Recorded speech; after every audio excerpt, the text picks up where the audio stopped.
Here we are, everybody, back in the Big Tire Garage for one of our Q&A sessions. Now, if you remember how this works, I basically answer your questions from the comment sections on any one of my videos. If I choose your question and answer it on here, shoot me an email at bigtiregarage@gmail.com. And then what I'm going to do is I'm going to mail you a sticker pack. Now, that sticker pack consists of Big Tire Garage sticker, a Bad Old Wagon sticker, and the Lockjaw sticker. Super popular. I said before they're working on a shop truck sticker, which ironically, here's a shop truck in the shop. I am working on it. I just got to get the design hammered out and get it perfect. And then I got to send it over to the sticker guy and have him print out a bunch of stickers for me. So here we go.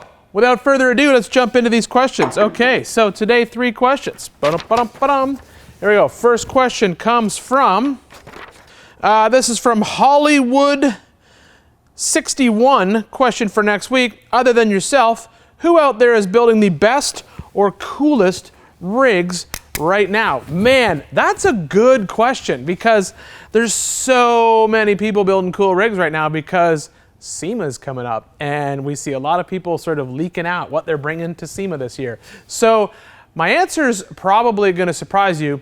I think it really depends on what it is that they are for. So I think there are some amazingly cool Ultra 4 cars being built, and I think we're going to see some super cool rides show up at this year's King of the Hammers. And I love a good race car, I really do. I'm super surprised, honestly, that Jason Shira has got a new car being built, which I'm pretty excited to see. We've got Levi Shirley's going to show up with that off-road armory car out of the UK, which I've seen pictures of it, and it's looking pretty bad. So those are cool cars. Yeah, any Ultra 4 car is cool. I mean, anything that comes out of the Gomez brothers team, I mean, those guys, they're amazing cars, and they're super cool, and I'm super excited to see those guys out there as well. So lots of cool race cars being built. I think there are some cool off-road cars. I think Greg Henderson's building a super cool car. It's going to be debuted at SEMA this year. It's kind of near and dear to my heart because it's similar to one that I built. He's showing up with a 2-door Gladiator for the guys at Quadratech, so I think that's pretty cool. I would put Greg Henderson on that list of someone who's always building something cool, and the cool thing is it just kind of comes out of nowhere. I mean, it's just kind of like, what? Like, he was the one who did that JK with the Cherokee front end, and it just, that, like, the stuff he builds is amazing. So I'd put him at the top of the list, someone's building something cool. But then there's somebody else that I'm following. It's Kenny Fitzer Designs. I think I'm saying that right, but follow him on social media. It is not an off-road car. It is a insane VW. It's not the bus. It's basically, I can't remember what they call them, but it's basically the bus pickup truck looking thing. And it is wild. I am looking forward to seeing that at SEMA. So, and then, oh God, I can't forget Nefarious Customs. The stuff they build blows my mind. It's absolute. So to answer your question, who out there is building some of the coolest vehicles? Man, the way I look at it is anytime anybody brings a vehicle into their garage, their shop, behind their house, their carport, who knows, the rented car space they have at their apartment, and they cut it up and build something out of it, that's the coolest car. So I give props to anybody who's willing to tackle a project, but those are the people who are on my radar right now because I always watch your stuff and I think it's super cool. So thanks for that question.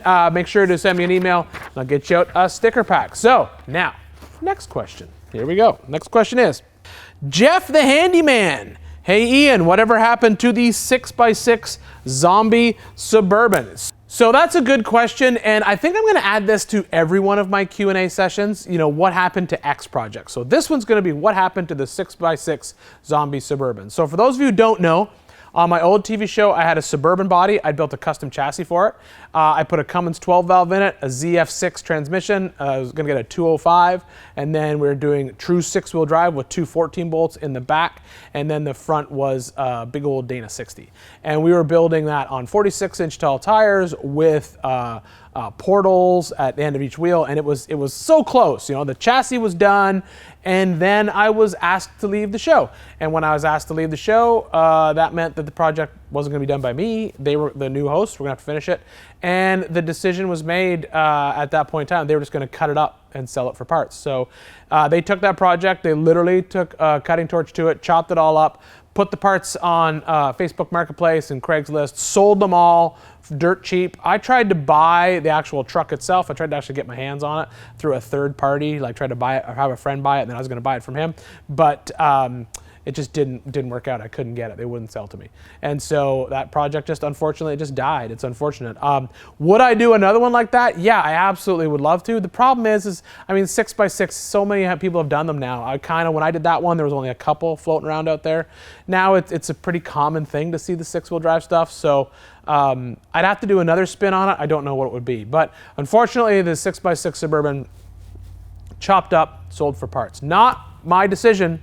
Not my decision, by the way, so don't hate on me, but that's what happened to it. So thanks for the question, and like I said before, I'm gonna do that for a bunch of projects in these Q&A sessions. I'm just gonna add them to the end of every video. So now, next question, here we go. Last question of the week for this weekly Q&A session, here it is. I asked this on the wrong older video. No, you didn't. You can ask questions anywhere. I'll find them in the videos. I'll find them in the comment sections. What would you say is the minimum length for rear forelinks and maximum length to drive shaft length ratio? So that is a hot topic for everybody when it comes to off-road suspension design.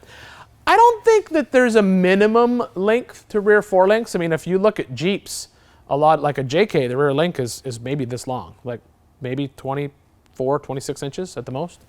But here's what's going to happen. So when you have a forelink on the back of a vehicle, if the links are short and you have a lot of wheel travel, you get what's called rear steer. Now, that's not a huge deal in the off-road world. The term comes from as the chassis flexes. So it comes from actually the drag race world. So when you think about it, rear steer is when the car leaves the line, so it takes off, right? And you have a forelink in the back, and the chassis flexes, and the links move. What'll happen is as one tire goes up and the other tire goes down, because that's what happens when the chassis flexes, what happens is the tires on super short forelinks actually move forward or backwards on either side of the vehicle just because of the way it flexes. And that can actually cause the rear of the vehicle to actually steer the car. So that's what they'll talk about when they're talking about drag race cars, and they leave the line and it pulls right or pulls left. That's not the front tires pulling it right or left. It's actually a function of that rear steer and that forelink. And you can tune it out. That's why drag cars have so many adjustments in their link bars, because what will happen is they'll move one link bar up, one link bar down, and they won't focus on having the link bars in the same hole sometimes, because what they're doing is they're fighting that chassis flex and fighting that rear steer. The same thing happens in the off-road world. With super short links, as you're crawling over stuff, what happens is the tire moves forward or moves back inside the wheel well. Not a huge deal, but when you're trying to crawl over rocks, if the tire's trying to move forward at the same time or move backward, it can cause problems off-road. So minimum length, I honestly firmly believe it's going to depend on your project. If you're looking at a Jeep TJ, you aren't going to be able to run a really long link if you plan to leave the tire in the wheel well. If you plan to comp cut it, you can stretch that link out. And the reason you can't is because there's a skid plate in the way, and you can only move that link up so far before it's going to start to interfere with that factory skid plate.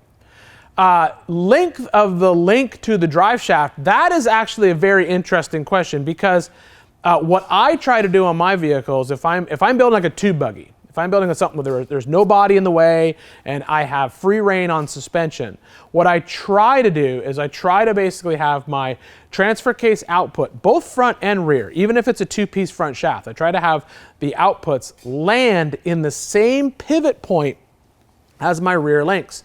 Now the reason I do that is because that minimizes the amount of movement you're going to have in that drive shaft, because when you think about it, the link doesn't change length, it's fixed, right? It's attached to the chassis and it's attached to the axle, and it's going to go up and down.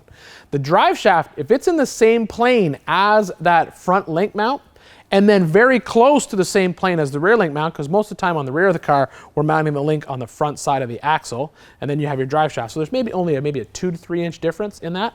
As the axle goes up and down, really it's moving in a very similar plane. So you don't have to worry about a lot of drive shaft plunge or movement of the slip shaft. That's what I try to do when it comes to comparing my link ratio to my drive shaft ratio. I'm more basically concerned about where the link mount is in relation to the output of the transfer case. And then, like I said, the same for a two-piece front shaft or even a one-piece front shaft. I like to try to get that mount for the lower link as close to the front transfer case output or as close to the mount for the two-piece drive shaft as I can. And that way I won't have to worry about a lot of slip yoke movement inside that drive shaft. Because as that slip yoke moves, as you can imagine, if it moves too far, it's going to become unhooked. If it comes too close, it can plunge and collapse and actually end up being the limit strap in your suspension, which you don't want. So I think there is no real rule. I don't think I've ever built a car with links longer than like maybe 40 inches, front or rear. That's kind of been the biggest ones I've ever done. I've done some long upper links. The longer the lower link, the greater chance, obviously, that it's going to bend because it is so long. And so you kind of keep that into your thought process. But I think realistically what's going to happen if you're building a 4-link, I always tell everyone, you're building a 4-link, here's what's going to happen. The vehicle is going to tell you where the suspension links can go. Because you may have this bright idea of where you're going to put everything, and then if you're putting it underneath a vehicle that has stuff in the way, like a body or a floor or a muffler or a gas tank, you don't get to decide where those links go. The links are going to tell you where they're going to be able to go, and you have to make the suspension work around that setup. For buggies, like I said, there are no rules, or if you're going to back half something, there are no rules. But I do try to keep about that 40-inch, I think would be the longest I'd ever do. And then, like I said before, really pay attention to the location of the pivot point of the front of the link compared to the output of their transfer case, and that will help you with just that drive shaft ratio kind of thing. So hopefully that answered your question. There's a lot of questions when it comes to 4-link design and suspension. We could spend hours talking about it, and even then not answer all the questions because there's just so many factors at play. So hopefully that answered your question. Thank you very much. Make sure if you heard your question being answered here today, go ahead, shoot me an email, bigtaggarage@gmail.com, and I'll go ahead and get that sticker pack out to you. And thanks again, guys. I hope you've enjoyed this. Once again, Q&A from inside the Big Tag Garage. Thank you so much for watching.